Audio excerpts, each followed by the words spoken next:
जब खेल की बात होती है तो खेल से बहुत सारी चीज़ों को दूर रखना पड़ता है, क्योंकि स्पोर्ट्स एक ऐसी चीज़ है जो आपके अंदर बुर्दबारी तहम्मुल लेकर आती है। स्पोर्ट्स नेशंस को रिप्रेजेंट करती है, लेकिन वो लोग जो स्पोर्ट्स में रहते हुए नेशन को रिप्रेजेंट करते हैं, उन पे बहुत भारी जिम्मेदारी आयद होती है, बिकॉज वो एम्बेसडर होते हैं किसी भी मुल्क के लिए। ऐसे ही एक एम्बेसडर थे दिनेश कनेरिया, और उन्होंने पाकिस्तान से खेला। उन्होंने गालिबन, please correct me if I am wrong, 250 plus विकेटें उन्होंने लिए, ठीक है, बल्कि शायद 250-300 विकेटें उन्होंने ली हैं। 263 है मेरे पास, ऐसे ही 263 उन्होंने टेस्ट विकेटें ली हैं, और उनका बहुत अच्छा टाइम रहा पाकिस्तान के लिए।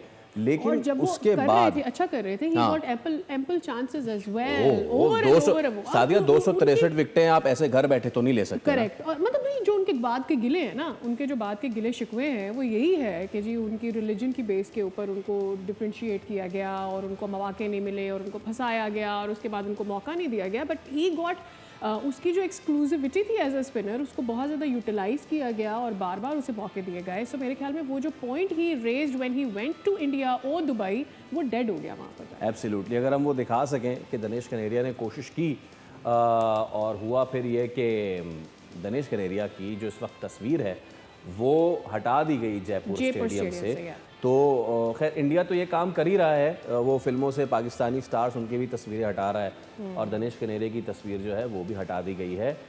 जनाब मुझे वेट करना है कि इसके ऊपर दिनेश कमेंट करते हैं या नहीं, बिकॉज अदरवाइज पाकिस्तान की सियासत के ऊपर, पाकिस्तान की क्रिकेट के ऊपर, पीसीबी के ऊपर, एवरी चीज के ऊपर तो वो कर ही रहे हैं कमेंट।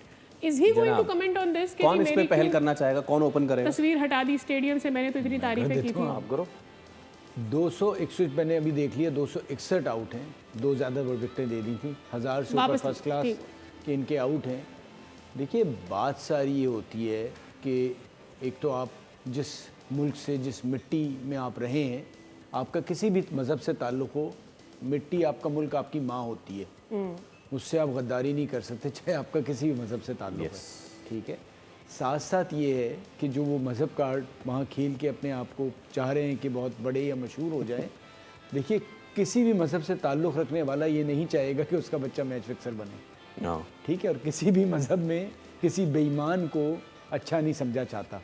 वो सोशल मीडिया में तो आपको फिर भी पजीराई मिल जाती है। कोई ताल्लुक ही नहीं है, लेट्स जस्ट नहीं वो कार्ड खेले, नहीं सादिया वो कार्ड खेले ना, मैंने देखा अभी मैंने देखा ना जिस तरह से वो कार्ड खेल रहे हैं कि वो कि जी उनके साथ ज्यादती इसलिए हुई। और थोड़ा सा इंडिया में एक और चीज, कोई भी मजहब आपको झूठ बोलने या अपने मुल्क को गलत करने के ऊपर एक और चीज बता दूं कि वो ये कह रहे थे कि बहुत सी जगहों पे इंडिया के वो वाहिद अनिल दलपत खेले, उसके अलावा बहुत सारे फर्स्ट क्लास क्रिकेटर्स खेले। और साथ साथ ये बता दूं इंडिया में भी लोगों का कि जो ये कह रहे हैं कि जी पाकिस्तान से रिलेटेड जो नाम है वो हटाए जा रहे हैं, तो मैं गौतम गंभीर को सुन रहा था, शायद उनके दादा या दादी कराची में पैदा हुए हैं। तो क्या वो उनके डेट ऑफ बर्थ से ये भी निकाला करेंगे?